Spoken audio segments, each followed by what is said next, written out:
was playing with this little object here the other day. I'm just going to turn up my OpenGL options because it just looks so much better when you turn on the quality of the things. Yes, And it the other does. thing, the other thing that really helps is just to chuck in a sun. I mean, a lot of people forget to chuck in a sun, and it almost doesn't matter which direction you send it from.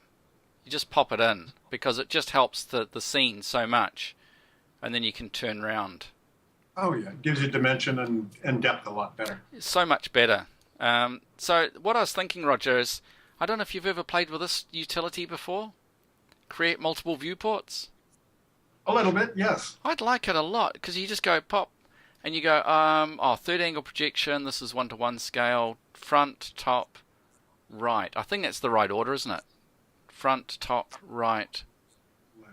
Yeah. Maybe an isometric, but okay. So let's go like that. It has a habit of not putting them exactly where you want. Yeah, I use them most for elevations, but it's cool.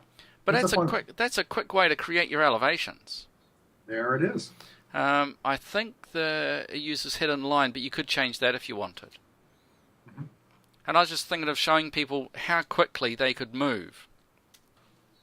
If we go back, what I was going to show people was how quickly they could generate a 3D object by doing this, Yeah.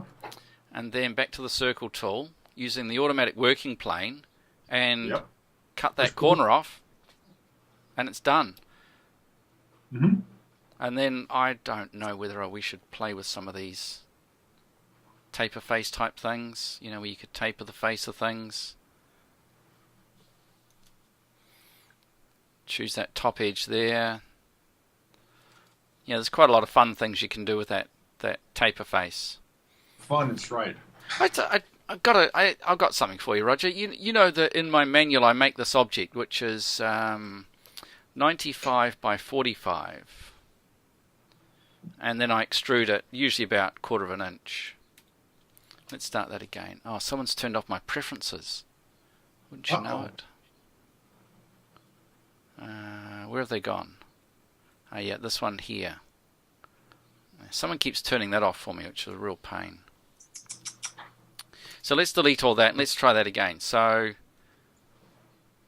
create a rectangle. This is 95 by 45, and then extrude it by 6 mil or 1/4 of an inch. Hmm. Now you might remember I use this little object quite a lot in my essential tutorial manual. Yeah. And one of the things I do with it is I create a circle, which I can create. The snapping palette becomes so useful with this thing. Where's my snapping palette? There. So the smart edge snap, you can set to be, I make that 1/2 inch, so 12 mil. So I can touch that edge. It's probably easier if I just drag it. So I can touch that edge along the top, hit the T key, and that's a smart edge. A smart edge in this direction. So I'm offset that way, offset that way. So I can create my circle, 6 mil, enter, enter. I can pull that through with the Alt key down, punches a hole, Hmm. which I think is pretty quick. So the T key there, offset, offset. So 6 again, enter, enter. Pull that through, Alt key.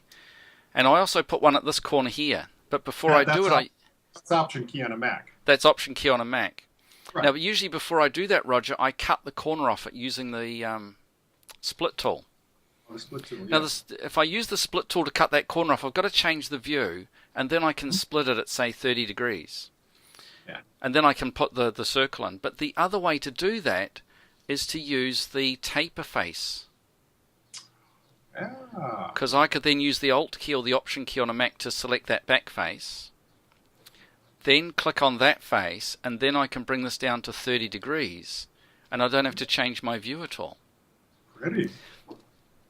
But I notice there's a downside. Can you see what kind of object that's become?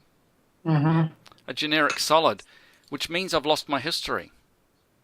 If I use the split tool and cut it, it becomes a section solid, and I can go back and I can grab hold of the section line and move it around and change where it goes. And I'm just kind of curious, do you think it matters? Well, Only on the complexity of the object. Now, this is a simple object, so I probably not. Because like, what could be wrong with the object? Offset, offset, offset. So this was going to be 6 mil again, 6 mil there. Enter. Pull that through. That's the Option key again. Punches a hole. And now that I've done all that, I can then go back to my fillet edge. Now the fillet edge also loses history. So as soon as you make something a fillet edge, you've lost the history of the object anyway. I wonder why that is. It's just the nature of the object. Yeah. You know, as soon as you make, it's always been that way. Whenever you made a fillet edge object, it always lost the history. And then we could make that, say, maybe what, 1 millimeter for a top chamfer. Oh, that looks much nicer. It looks like an iPhone now. Oh, don't go there. So I was just curious, it's so quick to do this sort of 3D modeling, and then of course you can then go back to the view and then create multiple viewports again. This time I think we need to make it 1 to 5 to get them all on there. Maybe not 1 to 5, 1 to 2. I thought 1 to 1 might be too big, but maybe not. And then just update all those, and I've got all my all my drawings. Yeah. These ones always go to hidden line rendering, but I think that dashed hidden line is probably better for those.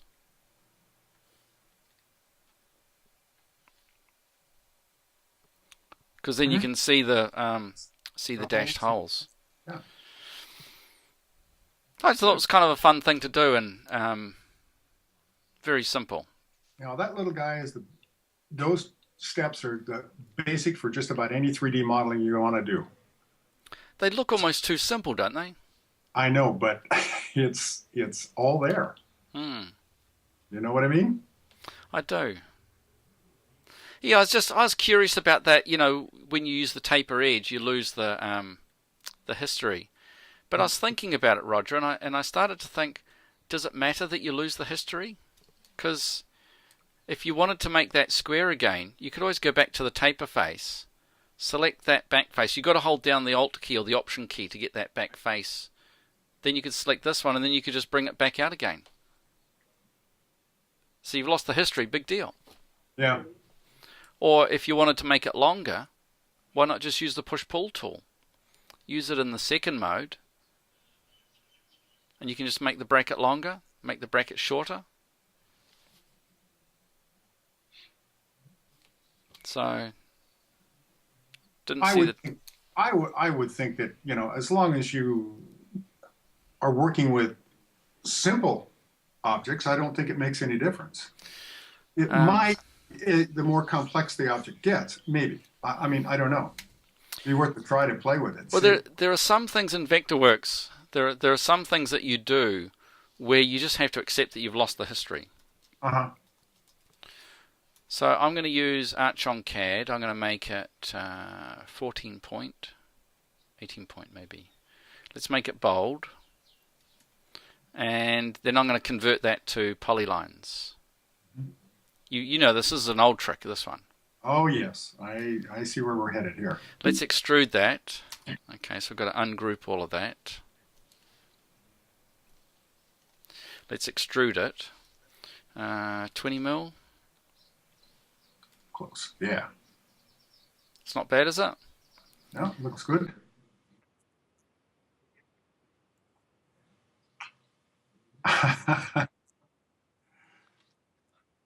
Yeah. I thought that was pretty cool. Pretty slick. I like it. Not only that, but that was pretty quick, wasn't it? That's slick. I don't know if you saw that on the community board, but I thought that was kind of a fun thing to... Now, I was dealing with a building department insanity here for the past couple of weeks, so I haven't had time to get online. Well, this is a new tool called Deform tool, which I think some people are struggling with because you've got to think slightly different about the controls over it. I know I make it look real easy, Roger. That's because I've been playing with it, You've been playing with it. That's and I've it. figured out where the controls go. And it's not a bad trick. So you select an object, and you get this protractor. Hmm. So automatic working planes are on. So that's the start of my protractor. So that's going to be the center of my bend. Hmm.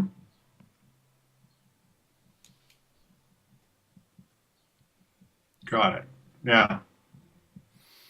And then you could export. So I could export that now to a 3D printer and have it print my name in 3D with curvy lines. But what he really wanted to do, Roger, is he really wanted to chamfer all the corners off. Oh, interesting. Yeah. Well, there you go. Which is tricky until you realize the scale that I'm working at, which is, and you've got to make sure you get all the edges. Hmm. I don't know if you noticed, but I was going all over the place looking for the edges because they do. The edges are really.